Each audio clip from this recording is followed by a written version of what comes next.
siang, salam sejahtera bagi kita semua. Yang terhormat Bapak Ibu peserta Zoom rapat kita pada siang hari ini. Recording in progress. Kami ucapkan terima kasih sudah berpartisipasi. Perkenalkan, nama saya Fernando Siagian. Saya sebagai Kasubdit Perencanaan Anggaran Daerah Wilayah 1, Wilayah Sumatera. Bersama saya di sini hadir juga tim dari Direktorat Jenderal Bina Keuangan Daerah, Direktorat Anggaran, ada Pak Adi Pradana, ada Bu Salia, ada Pak Aldi, ada Bu Aida ya, ada Pak Hadi juga. Rapat kita atau diskusi kita hari ini sebenarnya singkat padat aja. Ini terkait dengan pertanyaan-pertanyaan daerah, terkait dengan pasca terbitnya surat edaran Mendagri ya, terkait dengan P3K ya. Nah, prinsipnya kalau terkait substansi bagaimana P3K itu kami serahkan kepada Kemenpan RB ya. Bagaimana teknisnya, yang tidak lolos bagaimana, yang lolos bagaimana, yang lolos Nah, surat edaran kami tersebut itu menindaklanjuti surat edaran Menpan RB ya. Menpan RB ya. Di mana kita harapkan ini selaras dengan kebijakan umum atau kebijakan yang ada di dalam Permendagri 15 tahun 2024 tentang pedoman umum penyusunan APBD. Di mana langsung aja ke slide 3 dikatakan bahwa langsung ke slide 3 ya. Dikatakan bahwa di diktum pertama bahwa pegawai pemerintah dengan perjanjian kerja atau P3K paruh waktu adalah pegawai ASN yang diangkat berdasarkan perjanjian kerja dan diberikan upah sesuai dengan ketersediaan anggaran instansi pemerintah. Dengan demikian, bagi P3K paruh waktu tetap diangkat sesuai dengan arahan Presiden kemarin yang disampaikan kepada Menteri Dalam Negeri dan Menteri Keuangan bahwa tidak ada pemberhentian honorer atau sebutan lainnya. Semua tetap lanjut ya, dan di 2025 sudah tidak ada lagi istilah non ASN dengan mau honorer, mau THR, mau sebutan lainnya, tidak ada. Semua hanya P3K dan P3K paruh waktu. Nah, jadi bagannya atau definisinya kurang lebih ASN itu dibagi dua, satu PNS, satu P3K. Nah, P3K paruh waktu, P3K dibagi dua, satu P3K, satu lagi P3K paruh waktu. Nah, bagi yang tidak lulus seleksi P3K kemarin, itulah yang diangkat menjadi P3K paruh waktu. Nah, kemudian untuk P3K paruh waktu, bagaimana anggarannya? Tetap dianggarkan. Ada kemarin daerah yang belum sempat menganggarkan atau tidak menganggarkan, kita minta tetap dianggarkan. Kalau sudah terlanjur Pak, tidak dianggarkan, bagaimana Pak? Nah, kalau sudah terlanjur, dicari anggarannya. Bisa diambil BTT atau dari pergeseran anggaran lainnya. Nah, jabatan-jabatan yang ada adalah sesuai dengan diktum ketiga, guru, tenaga pendidikan, tenaga kesehatan, tenaga teknis, pengelola umum operasional, operator layanan operasional, pengelola layanan operasional, dan penata layanan operasional. Nah, pertanyaannya, Pak, ini Pak kode rekeningnya sudah ada belum? Nah, ini sudah kami terbitkan kode rekeningnya. Ini kebetulan yang menangani kode rekening itu di Pusdatin, nanti kami cek ya. Kami cek apakah sudah diakomodir di Pusdatin atau belum. Nanti Bapak Ibu juga bisa bersama-sama mengecek ini. Pertanyaannya, Pak, kalau ada honorer, contoh supir, tidak ada di sini Pak, bagaimana Pak? Nah, terpaksa ya kita carilah kira-kira di mana Pak yang bisa masuk Pak. P3K paruh waktu yang kemarin honorer, yang tidak ada jabatannya di sini, ya di A sampai G, kita carilah kedudukannya di mana, ya dicari rumahnya lah. Nah, masalah pas nggak pas ya ini relatif ya, karena ini masih terbatas ya. Nah ini. Kemudian di poin ke-19 dikatakan bahwa P3K paruh waktu, belum, masih lanjut. Nah, P3K paruh waktu diberikan upah paling sedikit sesuai dengan besaran yang diterima saat menjadi pegawai non-ASN atau sesuai dengan upah minimum yang berlaku di suatu wilayah. Berarti ada dua pilihan Bapak Ibu. Pilihan pertama adalah ya sama dengan upah sebelumnya atau sesuai dengan upah minimum di daerah masing-masing. Berarti bisa UMK atau UMR di masing-masing daerah. Ya, ini clean and clear ya. Kemarin ada pertanyaan ke saya, Pak, upahnya sekian Pak. Ya mohon maaf sekian ini angkanya kecil ya. Bagaimana Pak? Ya Bapak tinggal memilih. Apakah dilanjutkan dengan besaran sekian atau UMK? Nah ini juga UMK Pak. Ya nggak masalah. Nah, karena ketentuannya di sini mengatakan minimal sama dengan yang sebelumnya ya, atau UMK. Jadi yang manapun dipilih tidak ada masalah ya. Nah kemudian di diktum ke-20 sumber pendanaan untuk upah sebagaimana dimaksud pada diktum ke-19 dapat berasal selain dari belanja pegawai sesuai dengan ketentuan peraturan perundang-undangan. Berarti masuk dalam kelompok belanja jasa ya, belanja jasa. Kemudian P3K paruh waktu mendapat upah dan batas lain sesuai dengan ketentuan peraturan perundang-undangan. Berarti bisa perjalanan dinas atau fasilitas lainnya ya. Nah, oke lanjut. Nah, lanjut.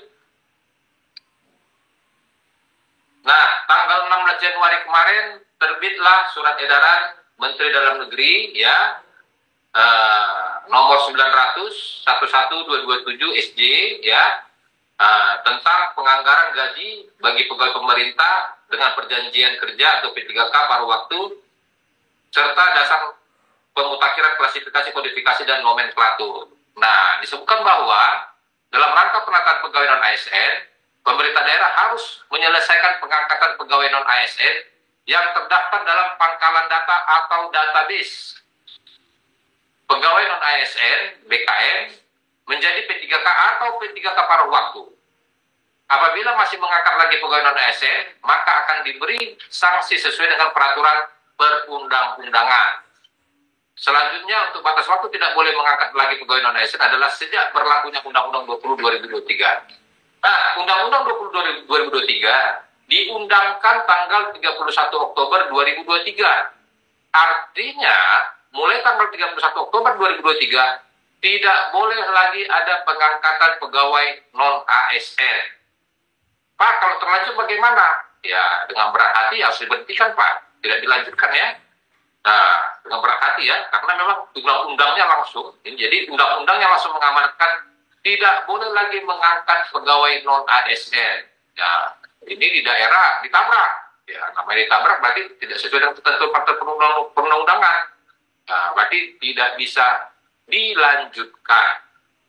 Nah, terus Pak, kalau memang kebutuhannya bagaimana Pak? Memang ini prioritas kebutuhan kita Pak. Kalau nggak ada, ini akan mengganggu pelaksanaan pemerintahan. Ya terpaksa dengan outsourcing ya. Nah, terpaksa ya, habis kita dilarang mengangkat, bahkan ada sanksi kalau masih dilakukan pengangkatan semenjak Oktober 2023 ya. Jadi sangat jelas. Ya. Lanjut.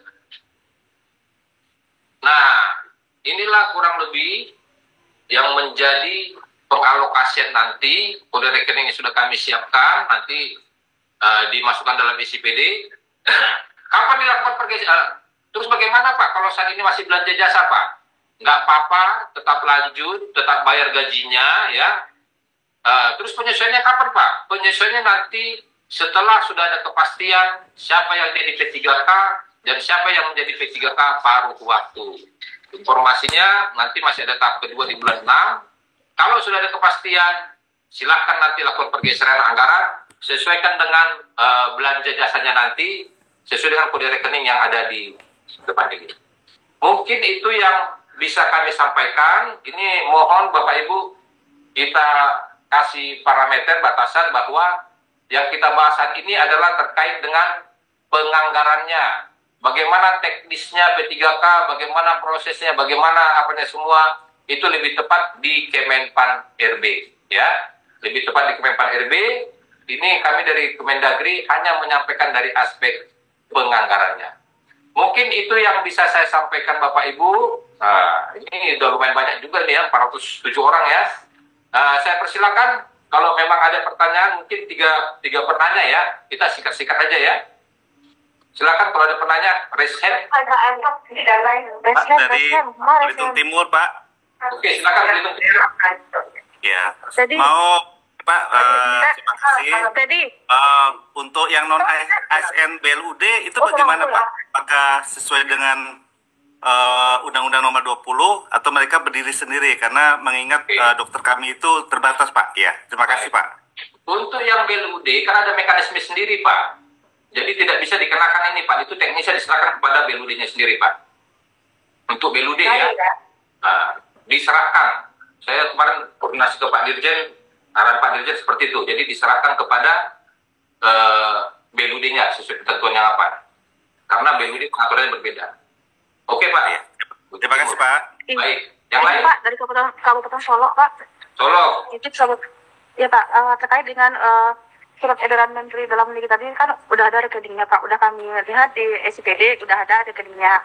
Cuma yang kami pertanyakan, apakah udah ada Pak? Apakah rekening yang sebelumnya yang kita gunakan untuk pembayaran jasa non ASN itu akan dinonaktifkan? Baik. Nanti mungkin dinonaktifkan. Setelah, jadi tadi saya informasikan, saya ulangi ya. Untuk saat ini masih belanja jasa, belum menggunakan rekening yang ada. Penggunaan rekening yang ada itu nanti setelah sudah ada kepastian siapa yang lolos P3K, siapa yang tidak lolos. Nah, yang tidak lolos otomatis menjadi P3K paruh waktu, ya. Nah, disitulah nanti dilakukan pergeseran anggaran untuk memenuhi untuk menggunakan kode rekening ini, ya. Jadi nanti setelah ada kepastian, karena kita nggak tahu proses seleksi kan masih berjalan sekarang ini. Kita nggak tahu siapa yang lolos P3K, siapa yang tidak lolos. Nah, nanti setelah ada kepastian baru kita lakukan pergeseran anggaran. Oke, Solo, yang lain? Pesisir Selatan. Lampung Utara. Bapak izin. Ya, silakan.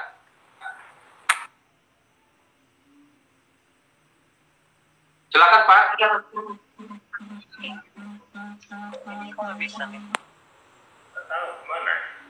Lampung Utara Pak. Ya, silakan Lampung Utara. Oke. Izin bertanya Pak. Ya, silakan Pak. Tinggal cepat ya Pak ya. Yang ingin kami tanyakan, ketika mereka itu suatu menjadi tenaga non ASN, mereka itu kan menerima honor ada yang double Pak. Oke. Jadi honor dari kegiatan lain itu bagaimana untuk nanti teknis penganggarannya? Apakah nanti tetap satu honor yang diambil atau pilih honor yang terbesar atau tetap semuanya? Misalnya kan dia jadi operator Ya. di aplikasi yang satu, terus dia juga operator di aplikasi yang lainnya. Nah, itu harus pilih salah satu tuh bagaimana. Kemudian yang kedua, untuk jasa tenaga kesehatan dan tenaga kependidikan tadi udah dijawab ya tadi untuk blood itu. Nah, kalau yang untuk kependidikan yang sumber dananya BOK itu bagaimana? Sumber dananya BOS Pak, bagaimana itu Pak? Dia dibayar menggunakan dana BOS.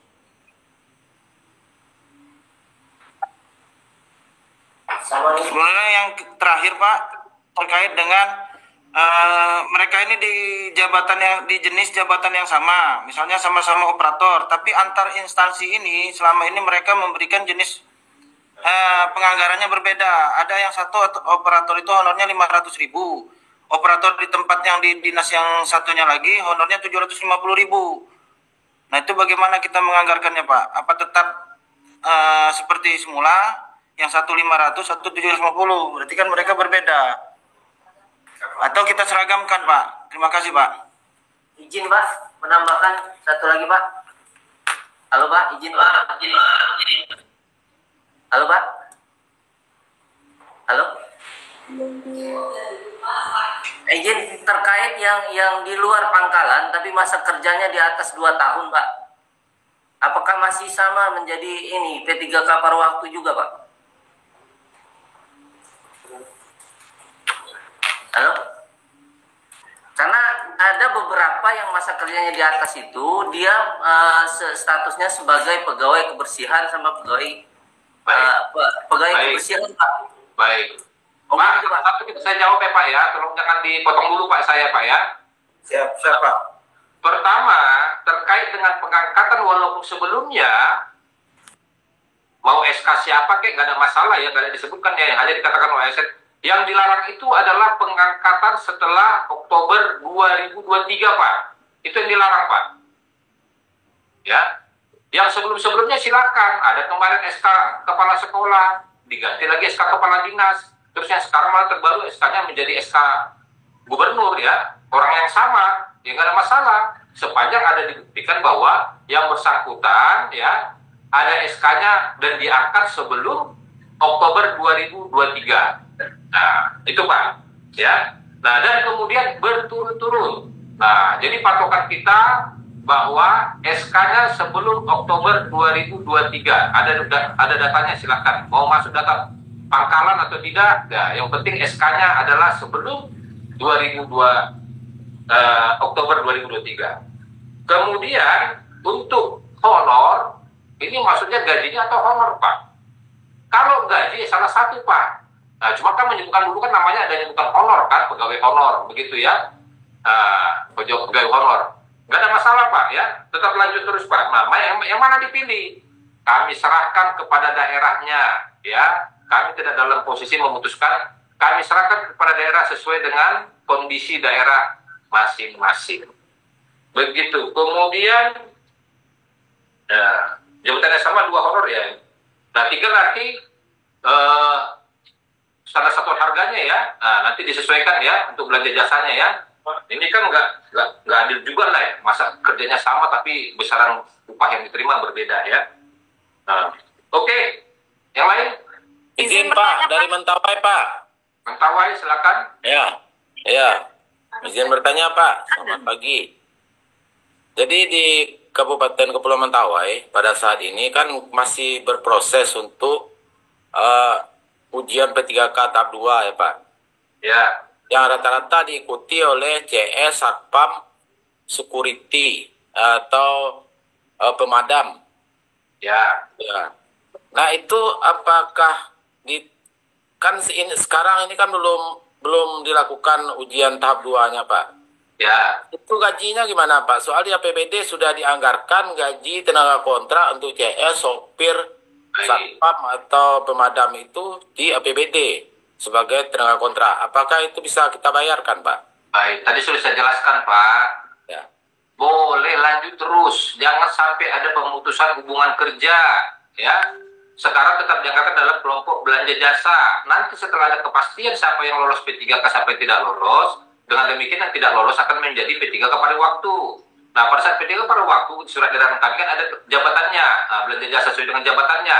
Disitulah nanti dilakukan pergeseran anggaran, ya. Nah, jadi kita tunggu sampai jelas siapa yang lolos, sampai yang tidak lolos. Sementara sekarang ini lanjut terus, ya. Oke, Pak, ya. Masih serdatan, Pak. Ulang ya. Pahlawan. Pak dan Palembang. Nah, silakan Pak Darlis. Terima kasih Pak. Kami dari Provinsi Pahlawan. Tadi seperti yang sampaikan kepada perjuangan Bapak menyampaikan bahwa tidak ada pemberhentian khususnya untuk yang database BKN ya. Kalau kami hitung kemarin itu sebesar 3.052 yang masuk database BKN. Artinya kita harus menyiapkan anggaran sekitar 70 miliaran. Nah, jadi yang kami mohon perpanjangan informasi ini artinya supaya ini tidak terjadi pemberhentian massal, itu kan akan buat keributan masyarakat.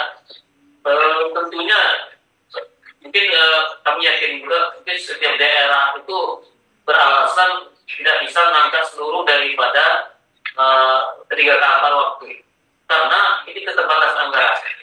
Ditambah lagi kalau kita tetap mengangkat juga, nanti persentase belanja pegawainya lebih besar daripada 30% gitu. Lebih dari 30%. Artinya mungkin melalui Kemendagri yang mohon kita nyampaikan kepada pemimpin sebagainya, dibantulah daerahnya gimana ditambahan anggaran.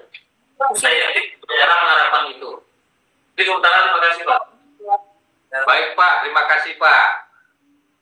kalau alasannya mungkin tidak dilanjutkan karena berbeda, sesuai dengan surat edaran kami, Pak, ya, yang non ASN tetap lanjut dan besaran gajinya sama, Pak, dengan tahun lalu atau UMK.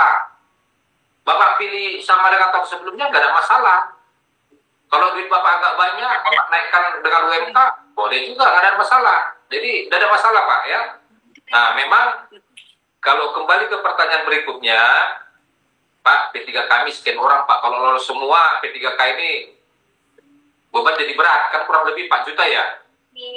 Diterima per orang ya, sebelumnya berapa ya. Nah, dihubungkan dengan Undang-Undang ASN, Undang-Undang HKPD nomor 1 tahun 2022 pasal 146, di mana dikatakan bahwa belanja pegawai paling tinggi 30% dari APBD ya. Nah, itu benar, Pak. Makanya kami sekarang sedang berpikir keras bagaimana caranya perhitungan belanja pegawai ini tidak memberatkan, karena kami paham, Pak, kondisi real saat ini di lapangan, belanja pegawai itu antara rata-rata ya, akibat P3K ini ya, antara 35 sampai dengan 40%, Pak. Bahkan 40 ke 45% itu udah banyak juga, Pak. Sebelumnya itu 35-40% itu udah rata-rata ya. Nah, karena pengangkatan itu jadi rata-rata sampai 45%. Ini sedang kami diskusikan lah ya, bagaimana caranya nanti perhitungan belanja pegawai ini seperti apa. Apakah nanti, ya kita tunggu aja, Pak, nanti, Pak, ya. Nah, ini sedang ada beberapa upaya kami untuk bagaimana perhitungan belanja pegawai ini mudah dicapai. Karena nggak mungkin dalam tempo 2 tahun yang tersisa, 2027 nanti, itu pensiun sampai habis mengurangi 45% atau 10% belanja pegawai sekarang. Itu nggak mungkin. Ya. Nah, mungkin daerah saat ini melakukan langkah-langkah, ya kalau ada yang mau pensiun dini, dipercepat. Kalau ada yang mau pindah, ya sebelum dipercepat juga proses pindahnya. Mungkin pindah masuk ke daerahnya, ya diseleksi, benar-benar selektif ya. Apakah sesuai dengan kebutuhan atau tidak ya. Bahkan mungkin kalau mau pindah keluar, diminta hari ini keluar. Bahkan kalau perlu diminta sudah keluar pindahnya ya. Begitu. Oke. Nanti Pak. Bertanya Pak dari Kabupaten Bungo. Izin Pak dari Kabupaten Waikanan Bapak. Lebong, Pak. Dari Kabupaten Bungo Pak. Dari Kabupaten Waikanan Bapak. Iya Pak. Ini Pak terkait jaminan kesehatan dan jaminan kecelakaan kerja bagi P3K waktu itu, apakah ada kode belanja di SIPD untuk penganggarannya Pak, atau gimana gimana penganggarannya Pak? Untuk jaminannya itu Bu, nanti untuk sementara ini gunakan yang ada dulu Bu. Nanti itu masukkan, bagus juga itu Bu ya, untuk P3K ya. Nah, untuk sementara masukkan ke yang ada aja dulu Bu. Ya. Masukkan, iya. Oke. Ke yang P3 dari Kabupaten Waikanan Bapak. Ya. Oke, Waikanan Pak. Waikanan Pak. Izin Pak, tolong Bang Barat Pak. Kabupaten Waikanan Bapak. Ya, Waikanan silakan. Ya, izin Bapak. Ya. Yang ingin kami tanyakan dalam mengalokasikan anggaran P3K paruh waktu ini, apakah nanti akan diberikan dau irmak kepada pemerintah daerah melalui PMK ataupun perubahan Perpres rincian APBN, Pak? Mungkin itu aja Pak, singkat Pak. Terima kasih. Baik. Informasi terakhir yang saya dapat ya, yang ada dau irmak, yang SG ya, dau SG ya, itu hanya P3K Pak. P3K paruh waktu kayaknya enggak Pak. Tapi itu informasi terakhirnya, atau nanti bisa berubah ya. Kalau kemarin saya bahkan usulannya ya APBN, cuman kan ya itu kan bukan kewenangan Kemendagri ya, di Kemenkeu ya. Nah, itu bahkan usulan saya supaya beban P3K ini nggak berat ya, dihubungkan dengan belanja pegawai tadi ya. Nah, itu informasi terakhir Pak ya. Oke, silakan pesisir selatan. Oke, baik Pak, kami langsung saja. Langsung aja Pak. Di Undang-Undang 20 kan berlaku 3 Oktober Pak. Kemudian sekarang seleksi P3K. Dan diminta itu 2 tahun. Akhirnya ada rentang waktu antara Oktober sama Januari 2023. Nah, apabila seleksi administratif mengatakan yang lowong antara Januari sama 2023 ini tidak memenuhi syarat, artinya ada beberapa pegawai honor yang tidak bisa mengikuti SP3K. Nah, kondisi yang seperti ini gimana Pak? Artinya tidak tuntas antara waktu ketentuan administrasi dengan statement tadi yang berlakunya Undang-Undang 20 Pak. Itu saja Pak, jelasannya. Yang dimaksud selesai itu Pak, tidak ada lagi pegawai non ASN selain dari ASN sendiri ya. Nah, jadi ASN itu dibagi dua, PNS dan P3K. P3K dibagi dua, P3K polos dan P3K paruh waktu.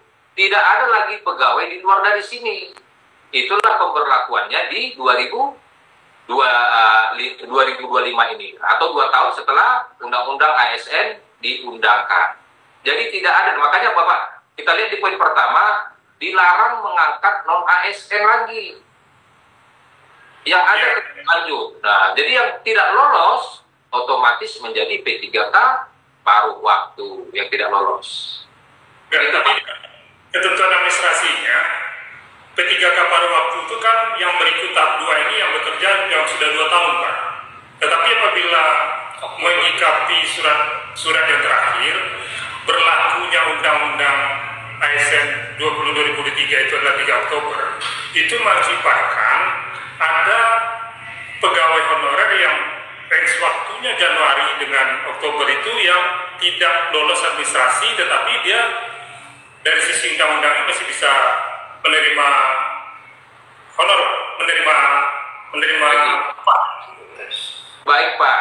Nah, ini sekali lagi saya garis bawahi, yang semenjak Undang-Undang ASN atau Oktober 2023 tidak boleh ada lagi pengangkatan honorer atau sebutan lainnya, THL ya, kalau Honda ya, tidak ada lagi Pak. Semua di stop semenjak Oktober 2023. Masalah tahapan proses segala macam itu saya katakan tadi, kami dari Kemendagri tidak masuk ke ranah situ. Kami hanya dari aspek keuangannya saja Pak. Ya, prinsipnya tetap lanjut. Yang lolos P3K silakan dapat P3K. Yang tidak lolos itulah menjadi P3K paruh waktu. Begitu Pak, kira-kira Pak. Ya, baik Aceh. Bung, izin Pak. Ya. Izin Pak menambahkan Ya, silakan Lampung Utara. Perihal ini Pak, mereka yang P3K sudah diterima, apakah masih tetap dibayarkan jasanya Pak? P3K. Apakah mereka diberhentikan sampai menerima SK seperti CPNS Pak? Tetap lanjut Pak. Jadi sekarang ini belanja jasa, misalnya nanti di bulan 6 sudah ada SK-nya, ya, berarti bulan 6 gajinya sebagai gaji P3K atau gajinya sebagai P3K paruh waktu. Untuk yang saat ini lanjut terus, ya, tidak ada pemberhentian atau pemutusan hubungan kerja, lanjut terus Pak, ya. Oke, silakan dari Lebong. Dari Aceh Utara Pak. Lebong Pak, izin Pak. Kami dari Badan Keuangan Daerah Kabupaten Lebong, Pak. Jadi terkait dengan penganggaran ini Pak, pada surat Mendagri yang terakhir tanggal 16 Januari itu menyatakan bahwa kalau tidak tersedia anggarannya boleh diambil dari BTT. Ya. Nah, seandainya BTT juga tidak mencukupi, boleh menggunakan dana dari hasil penjadwalan ulang, capaian dan kegiatan lainnya serta pengeluaran pembiayaan. Ya. Ini kita tidak perlu lagi mengambil anggaran atau program kegiatan yang sebelumnya kita pindahkan ke BTP, kemudian dari BTT itu kita kembalikan lagi ke untuk gaji P3K. Baik. Bisa langsung Pak, maksudnya dari program kegiatan itu langsung ke P3K gitu Pak. Baik, saya paham Pak. Jawabannya tidak bisa Pak. Harus ada 2 perkada Pak. Perkada pertama mengisi ulang BTT. Perkada yang kedua menyalurkan dari BTT ini ke masing-masing SKPD sesuai dengan kebutuhannya. Jadi maksudnya pertanyaan beliau ini, misalnya BTT-nya yang ada 2 miliar. Ternyata akibat pengangkatan terkait dengan surat edaran tersebut, kebutuhannya menjadi 5 miliar. Kuranglah 3 miliar. Bagaimana? Langkah pertama adalah diisi ulang dulu BTT-nya. Dari mana? Dari program kegiatan, subkegiatan yang tidak prioritas. Diisi ulang sampai terpenuhi 5M. Nah, begitu 5M terpenuhi, baru dibuat lagi pergeseran anggaran, menggeser dari BTT ke masing-masing program kegiatan atau SKPD sesuai dengan kebutuhan yang pada saat diajukan RKB tersebut. Ya, jadi ada 2 perkara Pak. Kalau nggak nanti orang akuntansi stres Pak. Nggak ketemu Pak dari mana dana mengalirnya Pak ya. Nah, Iya Pak. terima kasih Pak. Oke, saya rasa demikian. Ini waktu Dari Aceh Utara Pak. Izin Satu Pak, lagi ya Pak. Wakatobi, Izin, izin Pak. Pak. Aceh Utara Pak. Sumatera, ini Sumatera. Wakatobi, Ini wilayah Sumatera, tapi nggak apa-apa lah Wakatobi. izin Pak satu aja Wakatobi, mohon. Kebetulan Ya. dapat linknya. Jadi gini Pak, saya punya ada beberapa dari Pemda kami ini sudah diangkat 3 atau 4 tahun di tahun terakhir sebelum database BKN Pak. Tapi pada saat kemarin untuk pengikut ujian P3K mereka memilihnya ke PNS, sehingga apakah ini masih bisa kami terima sebagai P3K paruh waktu atau bagaimana Pak? Karena mereka sudah bekerja lebih dari 3 tahun hanya karena memilih CPNS dan tidak terdatabase di BKN. Baik. Terima kasih Pak. Prinsipnya bagi tenaga honorer sebelumnya, kalau lolos P3K atau PNS, jadilah dia P3K atau jadi PNS. Yang tidak lolos jadi P3K paruh waktu. Nah, jadi sekali lagi saya garis bawahi, tidak ada pemutusan hubungan kerja atau pemberhentian pemecatan. Ya, lanjut terus. Ya. Oke. Walaupun tidak terdata di BKN ya Pak. Silakan, yang penting SK-nya bisa dibuktikan bahwa sebelum Oktober 2023. Oke, baik. Terima kasih Pak. Terima kasih. Oke, ini apa nih? Penanya transfer ini. Transfer dari Terima kasih sudah diterima Pak. Oke. Pak dari Padang Lawas. Oke. Izin Pak dari Kabupaten Sarolangun Pak. Pak Sarolangun kan ada Pak Direktur. Tanya Pak Direktur aja ke Pak Gubernur, Pak Bupati ya. Mungkin Padang Pindah Pak. Padang Lawas dari Aceh Utara Pak. Padang Lawas. Izin Pak. Padang Lawas ya. Silakan. Siap. Izin Pak sedikit aja Pak terkait ini. Kemarin kita kan ada P3K yang sudah masuk database. Kemudian karena kondisi keuangan dari database itu kita tidak gunakan lagi. Maksudnya kita tidak pakai lagi. Jadi maksudnya apakah itu bisa ikut juga ke P3K kembali Pak? Baik, prinsipnya Pak, SK-nya sebelum Oktober 2023. Nah, yang kedua semangatnya tidak ada pemutusan hubungan kerja. Itu semangatnya Pak. Baik, saya rasa demikian diskusinya. Kalau ada pertanyaan nanti bisa menanya ke wilayah masing-masing ya.